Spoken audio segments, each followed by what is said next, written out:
Vous êtes formateur ou responsable de formation et vous souhaitez enfin tirer des informations pertinentes de vos questionnaires de fin de formation? Ne bougez pas, nous sommes là pour vous aider. Ici, à évaluationformation.fr, nous sommes les spécialistes de l'évaluation des formations et les questionnaires de satisfaction sont souvent là où l'on nous demande beaucoup d'aide.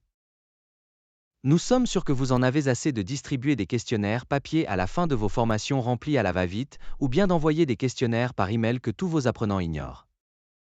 Donc, dans cette vidéo, nous allons dévoiler tous nos secrets pour vous aider à obtenir des réponses riches, intéressantes et pertinentes.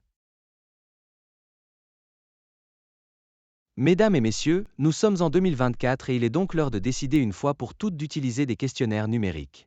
D'abord, il convient de ne plus utiliser du papier car les réponses données à la fin d'une formation sont moins pertinentes. Ensuite, il faut du temps pour transcrire les réponses dans votre ordinateur afin d'analyser les données. Enfin, votre entreprise a peut-être opté pour une politique du zéro papier. Si vous n'avez pas le moyen d'acheter une plateforme dédiée, vous pouvez très bien vous en sortir avec des solutions gratuites comme Google ou Microsoft Forms. À la fin d'une formation, vos apprenants sont souvent fatigués et ils ont hâte de partir.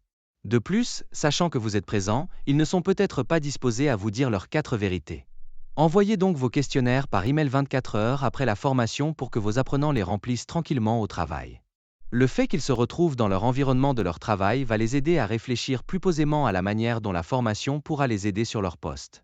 Certes, vous aurez moins de réponses que sur le papier, mais les réponses seront beaucoup plus pertinentes.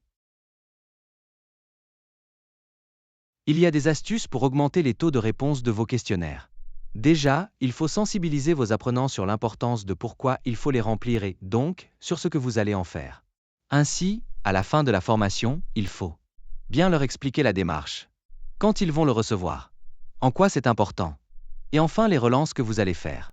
Il faut surtout les remercier pour leur aide. Ensuite, il faut bien programmer des relances. 3 jours et 8 jours après l'envoi initial est très bien.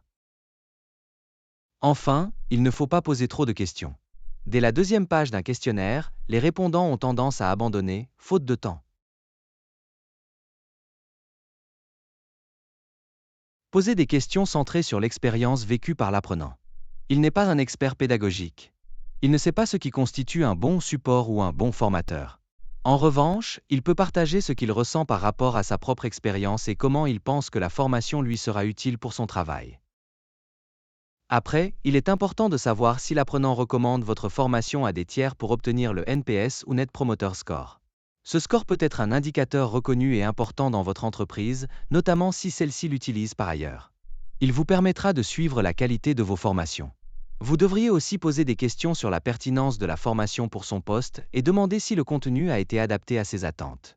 Vous pouvez aussi poser une question sur sa confiance à appliquer ce qu'il a appris. Il ne faut pas oublier les verbatims. C'est une partie essentielle pour recueillir des informations importantes. Demandez des commentaires sur comment améliorer la formation. Enfin, n'oubliez pas d'analyser les réponses à vos questionnaires. Prenez le temps une fois par mois d'analyser les réponses et les statistiques afin de voir s'il y a des changements à opérer.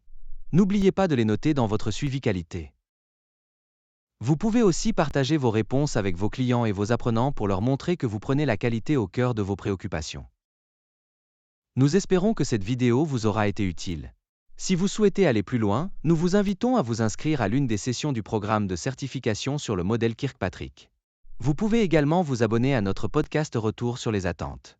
Tout cela est sur notre site évaluationformation.fr. À bientôt!